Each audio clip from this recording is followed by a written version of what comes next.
السلام علیکم دوستو. سن 2003 میں ایک کانفرنس میں شرکت کے لیے کینبرا جانا ہوا جو کہ آسٹریلیا کا کیپٹل سٹی ہے. تعارفی تقریب میں دنیا بھر سے آئے ہوئے ڈیلیگیٹس موجود تھے اور یہ جان کر حیرت کی انتہا نہ رہی کہ ان میں سے اکثر کی توجہ کا مرکز میں تھا. بھائیو، اس میں میرا کوئی کمال نہیں تھا، ماسوائے اس کے کہ میں پاکستان سے آیا تھا. کس پاکستان سے؟ عمران خان کے پاکستان سے. لوگ مجھے عمران خان کے بارے میں پوچھ رہے تھے اور سچی بات یہ ہے کہ خان صاحب کے بارے میں ان کی معلومات مجھ سے کہیں زیادہ تھی. عمران خان کی کرکٹ کے بارے میں تو وہ جانتے ہی تھے، خاص طور پر 1992 کے ورلڈ کپ کے ایف اینڈ بٹس، اس کے اتار چڑھاؤ انہیں ازبر تھے. اکثر کو خان صاحب کے پولیٹیکل کیریئر کا بھی علم تھا کہ وہ کیا کر رہے ہیں. وہ جانتے تھے کہ قومی اسمبلی میں ان کی پارٹی کی صرف ایک نشست ہے جو عمران خان کے پاس ہے اور انہوں نے 2002 کے الیکشن میں جیتی تھی.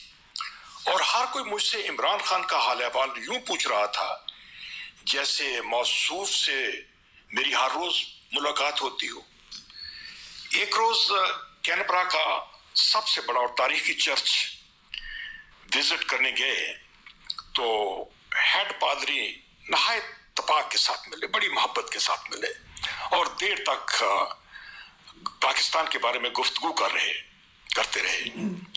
جب رخصت چاہی تو موصوف نے میری عزت افزائی ایک بڑے خوبصورت جملے سے کی. فرمایا کہ mister Syed, I know only 3 persons from your country: Imran Khan, Abdul Sattar Edhi and you.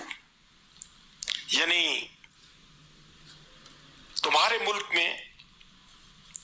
میں صرف 3 لوگوں کو جانتا ہوں، ان میں ایک عمران خان ہے، دوسرے ایدھی صاحب ہیں اور تیسرے آپ ہیں.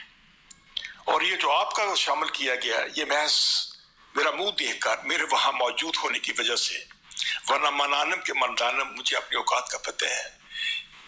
یہ بڑے لوگ ہیں جن کی وجہ سے پاکستان کی شناخت ہے. دوستو، ایدھی صاحب آپ کہیں بھی جائیں لوگ دنیا بھر میں ایدھی کو جانتے ہیں اور یہ بھی حقیقت ہے کہ آپ کہیں بھی دنیا میں چلے جائیں لوگ اور کسی کو جانے نہ جانے عمران خان کو ضرور جانتے ہیں.